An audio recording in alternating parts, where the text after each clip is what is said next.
ചികിത്സ കൊടുക്കാൻ പറ്റാത്ത സാഹചര്യം ഉണ്ടാവാറുണ്ട്. ബ്ലീഡിംഗ് ആയി കുഞ്ഞ് ഡെത്താവുന്ന സാഹചര്യങ്ങളൊക്കെ ഉണ്ടാവാറുണ്ട്. ഒട്ടും സുരക്ഷിതമല്ല. സ്ത്രീകൾക്കും നവജാത ശിശുക്കൾക്കുമായുള്ള സംസ്ഥാനത്തെ ഏറ്റവും പ്രധാനപ്പെട്ട SAT ആശുപത്രിയിലെ ഡ്യൂട്ടി നഴ്സിന്റെ ഞെട്ടിപ്പിക്കുന്ന വെളിപ്പെടുത്തലാണിത്. ഗൈനക് വാർഡിൽ മാത്രം ഏകദേശം 500ഓളം പേഷ്യൻസ് കാണും. കാഷ്വാലിറ്റിയിലായിരുന്നാലും എവിടെയായിരുന്നാലും വാർഡിലായിരുന്നാലും ഒരു പേഷ്യന്റ് പെയിൻ വന്നു കഴിഞ്ഞാൽ കൃത്യസമയത്ത് നമുക്ക് ലേബർ റൂമിൽ എത്തിക്കാൻ പറ്റത്തില്ല. മെഡിസിൻ തന്നെ രാവിലത്തെയുള്ള മെഡിസിൻ ഉച്ചയ്ക്കൊക്കെയാണ് കൊടുക്കാൻ പറ്റുന്നത്. സ്റ്റാഫ് ഷോർട്ടേജ് കാരണം 2-3 ബ്ലീഡിംഗ് കേസ് ഒന്നിച്ച് വന്നു കഴിഞ്ഞാൽ ആരെയും നോക്കാൻ പറ്റത്തില്ല. ഗൈനക്കോളജി വിഭാഗത്തിൽ 7 വാർഡുകളുള്ള SATയിൽ ഓരോ വാർഡിലും 160-ൽ പരം ഗർഭിണികളാണുള്ളത്. ഇവരെ പരിചരിക്കാൻ ആകെയുള്ളത് ഒരു നഴ്സും അസിസ്റ്റന്റും മാത്രമാണ്. ഏകദേശം 5-6 ഡെലിവറി ഒറ്റ ടൈം നടക്കാറുണ്ട്. അതാണ് പറയുന്നത്, അവർക്ക് മാനേജ് ചെയ്യാൻ പറ്റുന്നില്ല. വാർഡുകളിലും ഓരോ ഡ്യൂട്ടിക്ക് ഓരോ അറ്റൻഡേഴ്സ് മാത്രമേ കാണാറുള്ളൂ. അതൊന്നെങ്കിൽ നഴ്സിംഗ് അസിസ്റ്റൻ്റ് ആവാം, അല്ലെങ്കിൽ അറ്റൻഡേഴ്സ് ആവാം.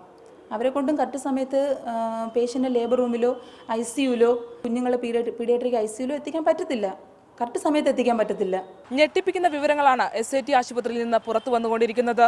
140 പൂർണ്ണ ഗർഭിണികളായ സ്ത്രീകളെ പരിചരിക്കാൻ വാർഡിലാകെയുള്ളത് ഒരു നഴ്സ് മാത്രം.